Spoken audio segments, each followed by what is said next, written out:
Hi, I'm Hannah. And I'm Myron. We live full-time in our self-built campervan. It's a 2011 Mercedes Sprinter 313 model. It's a medium wheelbase or 144 inch. We're originally from New Zealand, but we're currently based in the UK and travel all over Europe. We've lived full-time in our campervan for 10 months now. And we've taken it to 15 countries. Right now, we're staying in one city and working full-time, but we're still living in the van. Let's take a look inside. Welcome to our van. I'm standing in the kitchen area, which is in the front half of the van, and the part that you enter from the sliding door. The cab area is in front of me, which is where Hannah's filming from. We bought these from IKEA and then customized them a little bit. The countertop on the left hand side is built from two IKEA Alexes, which is where we store some of our clothes. To make it the same height as the other countertop, we had to build this little unit in here, which is where we keep our electric hob. We cook with induction. This is a 2000 watt induction hob, but when we're cooking we only usually cook between 400 and 800 watts. We've been living in the van for 10 months now. It's worked really well.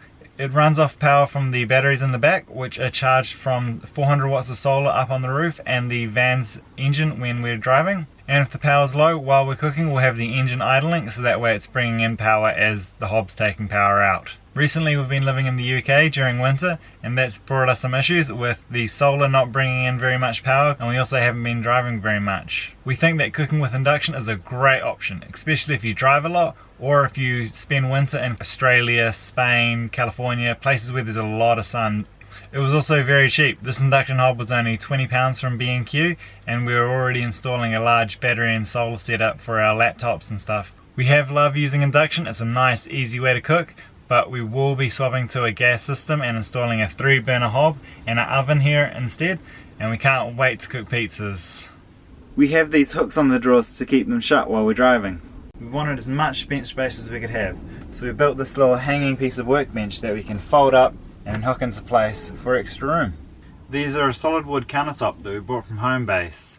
They're really cheap and they've worked out really well. Above the kitchen we have a Fiamma roof vent fan which can suck air in and out, which is really good because when you're cooking you can put it on extraction and it sucks away all the moisture and smells from your cooking, and then on hot nights you can put it on to bring nice cool air in, which cools the van down. On my right hand side we have 4 drawers where we keep our cutlery, utensils, plates and cups, and then pots and pans at the very bottom. Next to that we have a cupboard where we keep our toaster, cleaning products and bathroom supplies on the bottom shelves. Above that we have our sink and tap.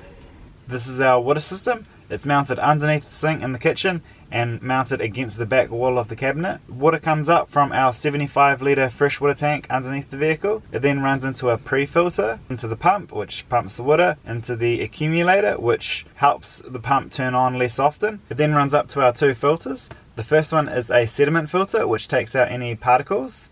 The second one is a carbon filter, which takes out any odours and tastes in the water. It's then pumped up to our tap, which runs down into our sink, which then runs down into our 41 litre grey water tank. Both the grey water and freshwater tanks are mounted underneath the vehicle to save as much space inside the van as possible. Instead of a normal toe kick panel underneath the cabinets, we built these really cool hidden drawers that we store lots of our cans in. Next to the sink we have our fridge and freezer, which is just a normal household fridge that runs off 240 volt power. We looked at getting a 3-way campervan fridge, which would run off gas, 12 volt and 240 volt, but they are very expensive and this domestic fridge has worked out really well. When we're driving we put this bungee across the fridge to stop the doors from opening. Underneath our fridge we have this little cupboard, which is where we keep our toilet. It's a Thetford porta potty. Above the cab area we have the shelf, which is where we keep our bedding, drinking water and any other random bits. Above the kitchen we have these 2 overhead cabinets, which is where we keep our food. The overhead cabinets run down the length of the van, running into the lounge and bedroom area. And that's where I take over. in the lounge and bedroom area. Over the seating area, we have these overhead cabinets that Myron showed back in the kitchen that extend down here. And so on the left hand side is Myron's stuff. So he has 2 cupboards here for his clothing, which is actually quite a lot of space. We have to kind of switch out our winter and summer stuff sometimes, but for the most part all our clothes are in here. Right hand side, I have the same, 2 cabinets for my stuff, and we have these gas strut hinges that keep everything open so that it doesn't drop on your head, which is really nice. We built these cabinets ourselves, but the front of the cabinets are IKEA cabinet fronts, and we did this because we wanted a really nice finish, and we just knew if we were doing it ourselves it would be harder to get that really beautiful solid white, like can't tell it's plywood underneath finish. Now we've moved down into the middle of the van and towards the end of the seating area, and we have these 2 other cupboards. My left hand side we keep shoes in this bottom part, and then we built these shelves, which has been really handy, and on the top we keep winter coats. But winter will be over in like a month or 2, so we're so excited to put these coats away finally. And then on the right hand side, on the bottom, we keep our, you can see our gas struts are kind of flopping on some of them. We got some lower strength ones which didn't work out well, but the high strength ones are perfect. So we keep board games in here. We love our board games, and then we also keep our notebooks and pens and papers and my ridiculously large Sharpie collection, and then all our winter hats and stuff like that. And on the top we have more winter coats. Seems a bit ridiculous, but it is cold and rainy and snowy all the time, so it's helpful to have different coats for different conditions, and also if one gets wet you've got another coat to put on. So right now we're in lounge mode or couch mode, and we have this huge U-shaped couch made up of this foam mattress that we bought and cut and then covered ourselves. Table where we eat our meals and do work and play games on, and then at night time this table drops down, these cushions move in, and it makes our bed, and it is a huge super king size bed, which is fantastic. But yeah, in couch mode it is so comfy and nice to sit on. We can both easily like have so much room, and we could probably fit, I don't know, 8 people around here I think. And underneath this couch we have loads of storage. It's kind of divided into 7 parts. 3 down this side, 3 down that, and then 1 where I'm sitting. So down my right hand side we have all our dirty laundry, out of season clothes. So right now we all have our summer stuff, which we are missing summer so bad. And then at the back here we call it our adventure bucket. It's just like yoga mats, a kite surfing kite, balls for the beach, beach towels, snorkel, like all that kind of outdoor kind of stuff. Then where I'm sitting we keep tools for our build that we sometimes need, but we don't really need them, but we still keep them. Right next to me on my left we have our inverter, and then some other bits and pieces, other tools. So we've just removed the cushion from this side so we can get into these cupboards, and I'm going to talk you through our electronics. So we have a 2,500 watt pure sine wave inverter, which also has a peak up to 5,000. We have such a big inverter because we cook on induction, and it's a 2,000 watt hob. Even though we never get up to 2,000 watts, we wanted the ability to be able to. And you know, if we're cooking on the hob and have our laptops and the fridge and everything going at once, we could get close to that 2,500 watt, but we haven't so far. We also down here have a battery charger that just charges batteries from mains, so we use that if we're ever at a house or near mains and our batteries need charging, but we haven't really used it. Then let's talk batteries. This is the exciting stuff, isn't it? We have 450 amp hours of batteries, which is quite a lot, but we need it for induction, and we just wanted as many batteries as we could fit and afford, really. So these are 6-volt batteries from Powerline, which is like Trojan batteries, which is a big brand. Trojan batteries, kind of like sister brand, which is a bit more budget. And they are 6-volt batteries, so we run them in sets of 2. So each of the 2 batteries are in series to make 12 volts, and then we run those 2 sets in parallel. And so yeah, we have 450 amp hours in total, 225 in each set. And then if we move down to the other end, so the batteries have continued over into this box, but what takes up the most is our charge controller and our fuse panel. So our charge controller, we have a ring DC to DC charger, and this lets us charge through our solar panels, which is where we get most of our power, and through our van's battery, which is fantastic because in the UK in winter there is no sun, so we really need that battery charge from our van's battery. So over here is our fuse box, and it looks like a bit of a beast. We got the idea from this from watching Greg Virgo's vlogs. If you're building your own van, we highly recommend his vlogs. He explains everything really well, but also giving like the technical and scientific reasons behind everything. It is fantastic. Anyway, so this is our box. So here we have this button where if you hold that down, it shows you the voltage of our batteries. It's looking a little low right now, but that's because we've got the inverter on and we've got things charging, so it's showing it a bit lower than it actually is. Then here we have this switch, and turning this switch disconnects or reconnects the power from our batteries to our 12 volt items.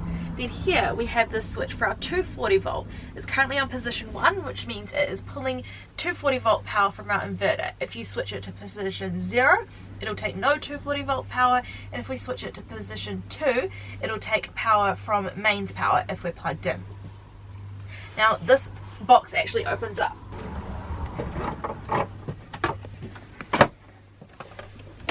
In here is where all the magic really happens.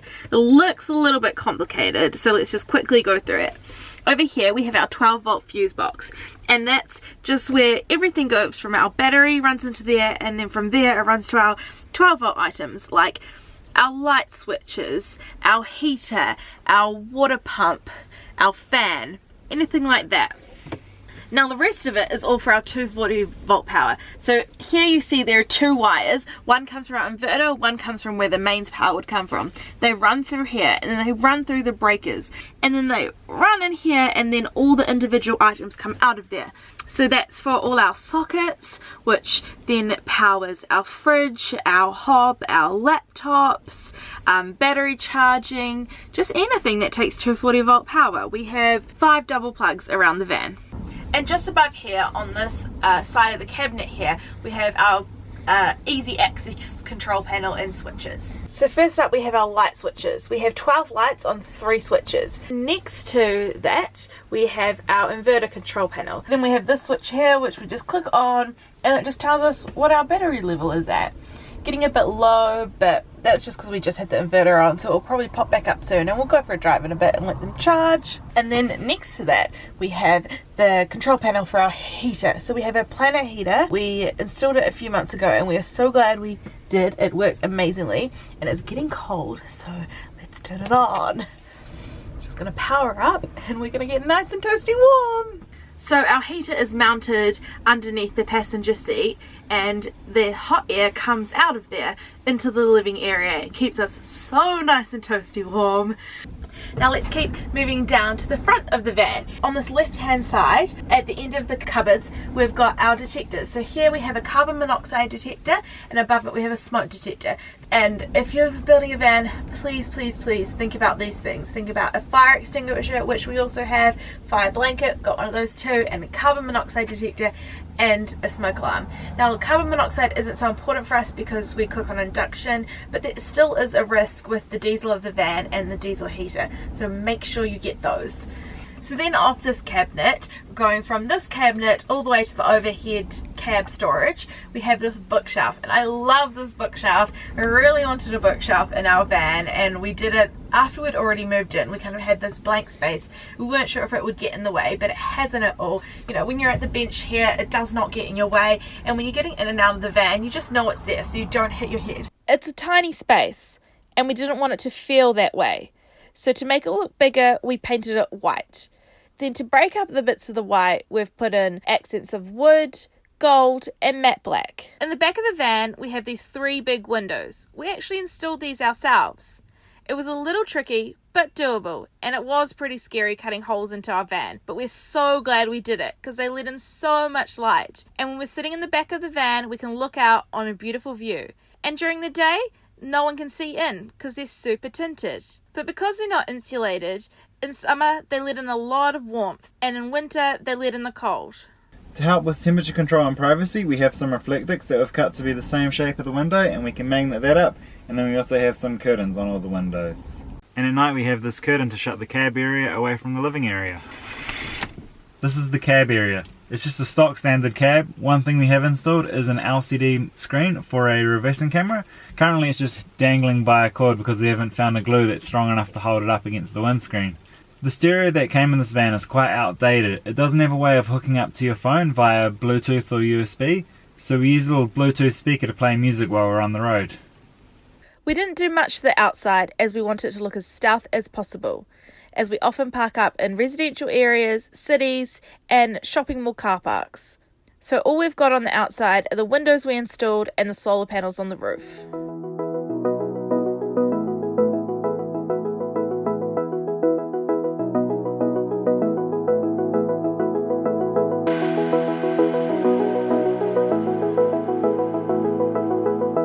Thanks for watching our video. If you enjoyed it, please give us a thumbs up and subscribe.